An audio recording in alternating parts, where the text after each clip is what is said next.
Big Fani Willis and her special prosecutor, Nathan Wade, apparently were colluding with the January 6th Select Committee. We've had a lot of suspicions about this. Why? Because Fani and Nathan were apparently meeting with the White House, as we've already talked about here. Nathan Wade, the special prosecutor, met with the White House twice, May 23rd, 2022 for 8 hours. That's a conference with the White House Counsel. That's curious. And another meeting between Nathan Wade that he billed for with an interview with DC and the White House. We already talked about those dates and those records. Both of those came in before Trump was ever indicted. $4,000 Nathan Wade billed to the people of Fulton County. And Fani paid it, apparently because she loves this dude. So then Fani also met with VP Kamala over at the White House. That happened on February 28th. And so these people have been meeting with not only the White House, but now, according to Politico, the J6 committee. Now, Marjorie Taylor Greene is filing a criminal complaint or recommending a criminal complaint be filed. She sent that over to officials in Georgia. And then we've got Liz Cheney, who basically led the January 6th committee, who is being begged to run by the ladies on The View. We'll wrap it up with these two people, Haley and DeSantis, who are also saying, man, they would really like if Trump went away when they're having their little patty cake debate over there on CNN. But let's see what Politico said, because Fani has been busted colluding. This is Politico, which is no Trump magazine. This came from two authors, Betsy Woodruff Swan and Kyle Cheney, who does good work on X, and he's not a Trump fan, in my opinion of his posts. But here's what they write. The January 6th committee helped guide the early days of the Trump probe in Georgia. Wow. I thought Fani was doing this on her own because she told us that. I don't talk to anybody about this. This is my case. I'm Fulton County. I'm Big Fani. Nobody's bigger than my Fani in Georgia. So if she was actually getting her homework answers from Liz, that's a problem. Because is it Liz's case? Is it the White House's case? Or is it Fani's case? We know the answer. Georgia prosecutors probing Donald Trump's effort, they say, to subvert the election, or you mean to correct it, got an early boost in spring 2022. It came from other investigators from the J6 committee, which was illegal. Committee staff quietly met with lawyers and agents. Committee staff who were working for Fulton County in mid-April 2022. That's before the charges came, which were in August. Just as she prepared to convene the special grand jury. Isn't that fun? So she hadn't even brought the grand jury together, just preparing to do it. Then she gets her homework assignment from Liz. In the previously unreported meeting, the J6 committee aides let the DA's team review, but not keep, a limited set of evidence that they had gathered. Oh, so they did the investigation and they just passed it all off to Big Fani. So now we have questions about chain of custody and about how this information got into Fani's purview and all the criminal rules that accompany that. So over the next few months, committee staff also had a series of phone calls with Willis's team. They answered the prosecutor's questions and they shared insight on matters like Trump's false electors gambit, which is part of the RICO case. A bunch of the alternate electors all got charged. Why? Because the January 6th committee was orchestrating it and his efforts to pressure Georgia Secretary of State Brad. Now, both of these ploys ultimately were featured in the criminal charges that Willis brought against Trump. Now, the contacts between the committee and the Willis team also helped prosecutors prepare for witness interviews. The content of the meetings and the calls was described by two former committee officials familiar with the outreach, both of them granted anonymity. The timing was corroborated by exhibits also attached to new court filings in the Willis prosecution that have come out. The committee aided in Willis's nascent probe, even as it rebuffed the Justice Department's request for material in the separate federal criminal probe of Trump's election subversion. Now, at the time, one reason the committee was more inclined to cooperate with Fulton, required to disclose evidence in an ongoing criminal case related to the J6 attack. Now, when congressional Republicans, when they recently pressed Willis to disclose her team's contact with the J6 committee, she refused, calling their inquiry an affront to the powers of federalism. And she wrote a nasty letter back to Jim Jordan, like screeching at him. And he's just like, well, guess I'll just take it. The J6 committee chairman Benny had previously also described staff level contacts between Benny's office and Fulton County, because it's all being organized by them, which it was a Democrat committee. Nearly 2 weeks before the panel's staff met with Willis's team, Thompson told reporters he wasn't aware of how extensive those contacts were. Thompson told Politico he didn't know anything about the in-person visit. Now, Willis's office, who is still reeling from her love affair alleged, still also did not respond for comment. Now, the scope of the committee's assistance to the DA is sure to be scrutinized. It shows the panel's work helped jumpstart the case. Yeah, the Democratic-led House, which had an illegally constituted January 6th Select Committee as per their own rules, and people are digging into it. So to me, it's highly unusual level of specific cooperation. They're using what's supposed to be a congressional investigation in aid of a prosecution. So did Fani get any of this evidence on her own, or she just take Liz Cheney's evidence, which was gathered through legislative purposes, not through the criminal process? Invoice is now questioning all of their meetings. And so Marjorie Taylor Greene and others are demanding answers about this. Marjorie says this should be a criminal filing, and she sent a complaint over to officials in Georgia. And so let's take a look at what Marjorie Taylor Greene says from the desk of MTG. Says on January 10th, this letter goes over to the Honorable Brian Kemp and to the Honorable Christopher Carr, saying, Dear Governor Kemp and Attorney General Carr, a criminal referral against Fani Willis and her staff. Marjorie says, I write today, Governor and AG, to express my serious concerns about the alleged criminal misconduct by Big Fani Willis and her staff. As detailed in Trump co-defendant Michael Roman 127-page motion to dismiss, which we covered here, Fani Willis faces serious allegations that Fani has illegally hired her secret boyfriend,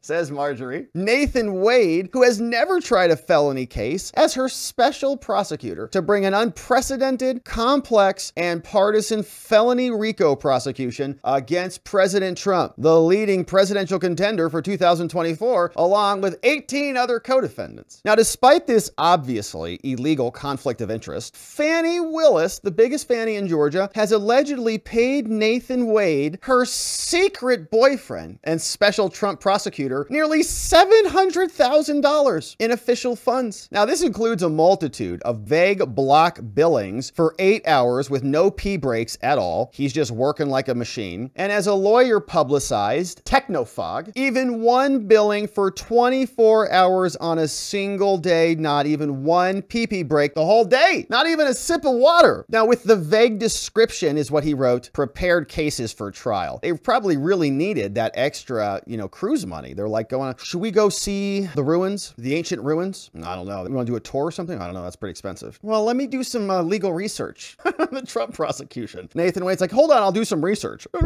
24 hours. What do you know, honey? Let me bill you for it. Here's $6,000. Boom. And Fani Willis, in this conspiracy, may have received illegal kickbacks, including lavish domestic and international trips provided by Nathan Wade, her sugar daddy, sugar prosecutor, from these misappropriated government funds. Now, according to Nathan Wade's invoices that were submitted to Big Fani's office, Fani even used the taxpayer funds to pay Nathan Wade for 2 trips to coordinate with President Biden's White House staff before bringing her unprecedented indictment of Trump, Biden's chief political rival, in 2024. Now, this is part of Fani Willis's unlawful partisan pattern through her words and deeds to illegally politicize and weaponize her office to wage lawfare against President Trump for the sole purpose of interfering with the 2024 election. And now we are learning that she has allegedly enriched her secret boyfriend Nathan and herself during this process on their cruises. So if proven true, these actions reflect Fani Willis's serious lawlessness, including potential violations of the public oath of office, Georgia annotated code. We've got violation of a public oath as a potential crime, bribery as a potential crime, improper influence of a government official, criminal conspiracy, conspiracy to defraud the government, racketeering, false statements and concealment. And Fulton County also has a gift ban according to Fulton County Code and other similar Georgia public corruption crimes. And of course, Marjorie would know about this because she's a representative from Georgia. So Georgia statute also states that the DA shall take the following oath. So this is what Fani was supposed to do. I do swear that I will faithfully and impartially and without fear, favor, or affection,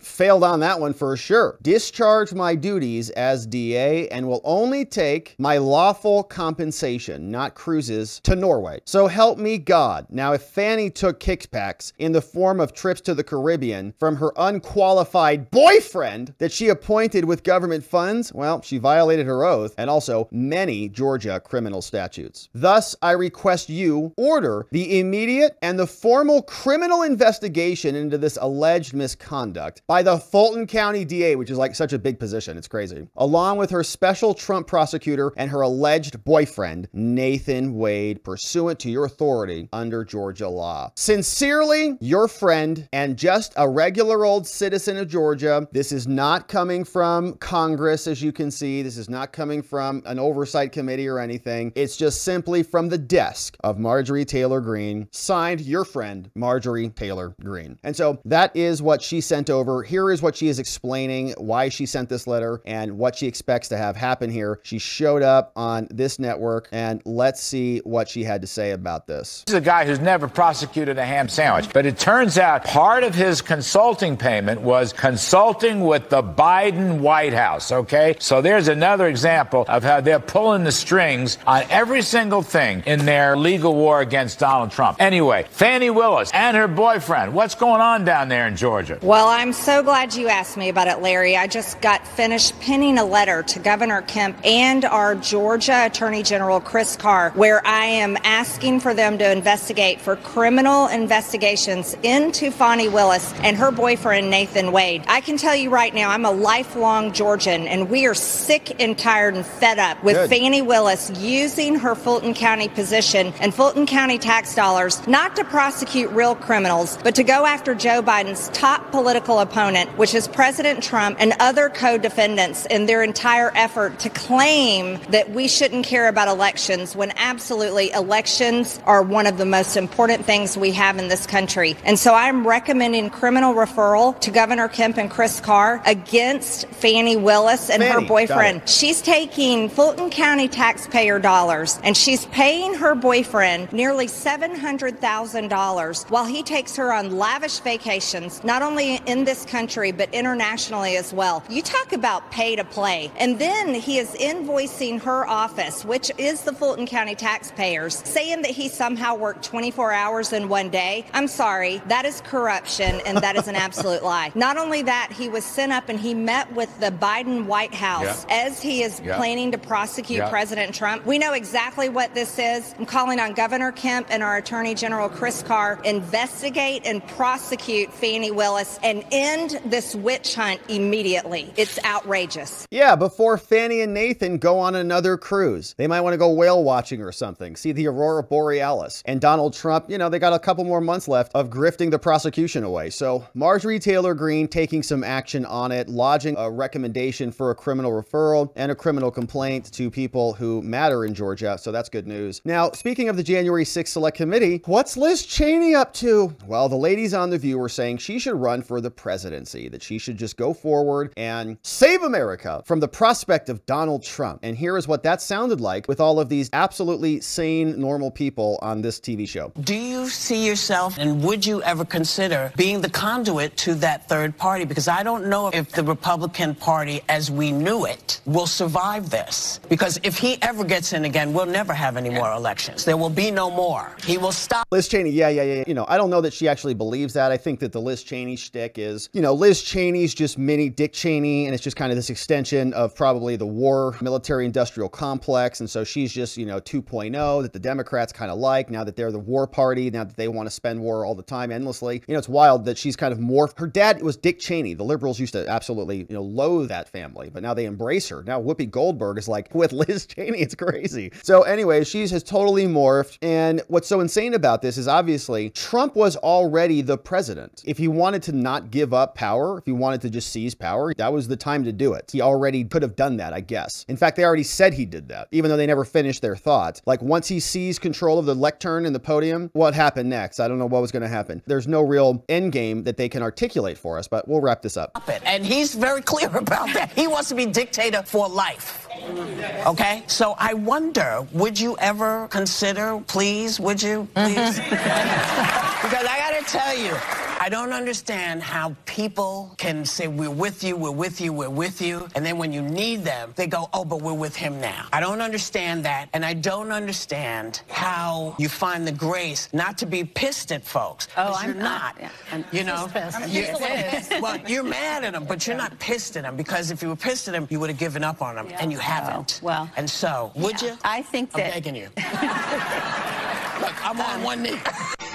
All right, so that's what's going on over there. Strange times over there. So anyways, back over on the Republican side, which is also strange. Here is what Nikki Haley is saying about this whole conversation. We're talking about January 6th. We're talking about irregularities. Fani is obviously as corrupt as can be. She was colluding with the January 6th Select Committee. The January 6th Select Committee created a fake report that they used as a pretext for everything. They gave it over to Fani. They gave it over to Jack Smith. It became the basis of the Colorado removal case, became the basis for the Maine removal case. It's dominoes, okay? And it all started with the January 6th Select Committee, which was illegally constituted according to HR 503. So that set the tone, that set the foundation. And now you've got Nikki Haley, who is making these very strange statements. She says Trump is dead wrong about everything, but there were some problems with some irregularities in the last election. And you're asking yourself, well, then are you saying Trump was right or what? Both of you talk about how important it is to protect the U.S. Constitution. 2 years after losing the 2020 election, Donald Trump wrote on social media about his baseless election lies, quote, "A massive fraud of this type and magnitude allows for the termination of all rules, regulations, and articles." On that subject, former Vice President Mike Pence has said that on January 6, 2021, Donald Trump put himself over the Constitution. Governor Haley, is there any meaningful difference in how you and Donald Trump view the Constitution? I mean, look, you take an oath to the Constitution, and I think basically said that the election was stolen. He went on and on talking about the election being stolen. He said that January 6th was a beautiful day. I think January 6th was a terrible day, and we should never want to see that happen again. Talk to the FBI. And I think we have to always be strong on the fact that, look, we want fair elections. And we saw some discrepancies in those elections in 2020 that should be concerning. That's why I passed voter ID. And okay, so then Trump had some right to be concerned, Nikki, because there were some irregularities? Yeah. South Carolina. That's why I think when absentee ballots go out, you should be able to verify signatures. That's why I think ballots need to be counted on Election Day, and you should get results on Election Day. But that election, Trump lost it. Biden won that election. And the idea that he's gone and carried this out forever to the point that he's going to continue to say these things to scare the American people are wrong. We've seen a lot of states come together and scare the American people about what? Wanting free, fair elections that are not rigged? We had changed election dates. We had FBI suppression. We had CIA covering up for Hunter. We had the DOJ covering up for the Biden family. The list goes on and on. Not to mention the election day irregularities. So we should just sit down and shut up and stop talking about it. Do more election integrity bills. We need to do more than that. We still have 3 or 4 states that I'm worried about that don't have that. But at the end of the day, I will always defend and fight for the Constitution. That's what we should do as Americans. I think what happened on January 6th was a terrible day, and I think President Trump will have to answer for it. Okay, so we'll see about that, Nikki. And that is what they're banking on, okay? They want Trump removed. They're working hard to get it done, and maybe there's something behind the scenes that we don't know about that's happening. But did you see she almost said, I fight against the Constitution? Almost a little bit of a Freudian slip there. American people are wrong. We've seen a lot of states come together and do more election integrity bills. We need to do more than that. We still have 3 or 4 states that I'm worried about that don't have that. But at the end of the day, I will always defend and fight the Constitution. You're going to fight the Constitution, aren't you? With our elimination of our Bill of Rights, aren't you, Nikki? All right, so that is Nikki Haley. Now, Ron DeSantis didn't give a much better answer at all. He's basically saying, you know, the Democrats are really powerful, and they're going to take out our top contender here, Donald Trump. And so if they take him out, that means you got to vote for me, because Trump's going to be convicted. And so if their weaponized political partisan prosecutions are effective, I guess we just have to acquiesce to the Democrats, forego Trump, throw him into the dumpster, and just elect me. This is Ron. Let's talk about how you view the powers of the presidency, because your opponent, Donald Trump, was in court yesterday for a hearing on presidential immunity. And Governor DeSantis, I'm wondering if you agree with the argument that Donald Trump's lawyer made in court that a president should have immunity for any conduct in office, including, as the judge asked, ordering the assassination of a political rival, unless the president gets impeached and convicted by the Senate for the offense first. It's a necessary mechanism. Well, obviously, that attorney gave the case away on that explanation. I think the D.C. Circuit is going to rule against Donald Trump on that issue. I'm not Ron, didn't he go to Yale or something? Did he go to Harvard? Exactly sure what the outer limits are. I don't think it's necessarily been litigated. It's not going to be an issue with me because I'm always going to follow the Constitution. Until the Democrats say you don't, until they just decide that you are now in violation because Fani Willis somewhere pops up and says, you did an insurrection there, Ron. That's the point. And we're going to uphold the best traditions of the office. And I'm going to be a president you can be proud of. You know, I think it's important that people be able to look to the president and say, hey, hey, you know, that's somebody that's worthy of emulating. And so my wife and I, we just view ourselves to try to do well for our kids and to make sure they're proud of us and we set a good example. So that's what we would do in that situation. But I think there's a larger issue Republicans have got to think of. Donald Trump's going to lose that appeal. He's going to end up going to trial in front of a stacked left-wing D.C. jury of all Democrats. Which is not absolutely true, by the way. We don't know that yet. He might go to the Court of Appeals and lose, which I think is right. I think that part of this is right. It will be sent back down. Then Trump will say, can I please have the full panel at the Court of Appeals? They'll probably say no. And then he'll go to the Supreme Court. Then the Supreme Court could decide that. Now, if they reject it and it comes back down and they don't want to handle this issue right now, then yeah, maybe he's right. And we pick it back up. What are the odds that he's going to get through that? And that's even talking about validity of the charges. I don't think he gets through that. And so what are we going to do as Republicans in terms of who we nominate? Who are we going to nominate? So not that we care about that. It's crazy. Not that we care that a Democratic prosecutor is going to go attack a candidate, any candidate in America, and take them out of the field, take them out of the game, like hack their kneecaps, like that Tanya Harding woman, and just cut him out from under him. And they're just going to say, well, knee's going to be broken. So yes, better pick me then. Rather than saying we should absolutely destroy the people who are hacking people's knees to bits. That's his first thought. So how do we nominate somebody who has been attacked by the DNC, essentially, which is called Washington, D.C.? President, if Trump is the nominee, it's going to be about January 6th, legal issues, criminal trials. The Democrats and the media would love to run with that. I'm not running for my issues. I'm running for your issues. We need to make this election a referendum on the failures of Joe Biden, the failures of the Democratic Party, and how we have the formula to engineer a great comeback for this country. That's what I would do. I don't know why it's so difficult for them to understand that for the country, a huge part of us, one of the biggest issues, if not the biggest issue, is the weaponization of the government for political purposes. That is the seminal issue, because if we do not have a justice system, what country is there? If we don't have the First Amendment, as we saw, we don't get to participate in our elections because we're being attacked by literally the FBI, by literally implemented by the DOJ, by the CIA. They're all part of the same operation, which is to stop us from participating using our First Amendment rights. And for those of us who are just being silenced and censored as we have been here, that's just the start of it. Okay, the DOJ and the FBI are also going after and literally imprisoning people, prosecuting people and throwing them in prison because of their politics. Ray Epps gets probation. Others who did less severe things than Ray Epps get decades. Why? Why does Hunter Biden run free while all the other J6ers sit in the gulags? Because of the weaponization. And if that continues, there are no elections, there is no free speech, there is no semblance of any order. And so they would just have you forget it. It is so weak, it's disqualifying in my opinion. So these two are perfect for each other. They belong on the stage together. Vivek has been saying that maybe there's going to be a 1-2 combo. We talked about this on our members only stream at watchingthewatchers.locals.com. We were gaming this out during our morning stream today. But what happens? Maybe Trump wins big time in Iowa. Nikki Haley comes in third or second. Ron DeSantis comes in, let's say, third. Ron DeSantis is not going to come in first or second in New Hampshire, so he comes in third again in New Hampshire. So Iowa's his only play. If he fails Iowa, Nikki comes in maybe number 2 in Iowa as it currently stands, unless Ron joins her ticket as the VP to try to put her over the top in New Hampshire to see if she can parlay that into momentum when they go back over to South Carolina. Maybe that is the play for the next 2 weeks. We'll see. But you can see Fani was colluding with Liz Cheney and the January 6th committee. It's all a Democratic op, okay? They went and gobbled up a bunch of things under legislative privilege and they demanded it. They hoovered up info and then passed it off to Jack Smith, passed it off to Fani, met with Tishy Latish. The list goes on,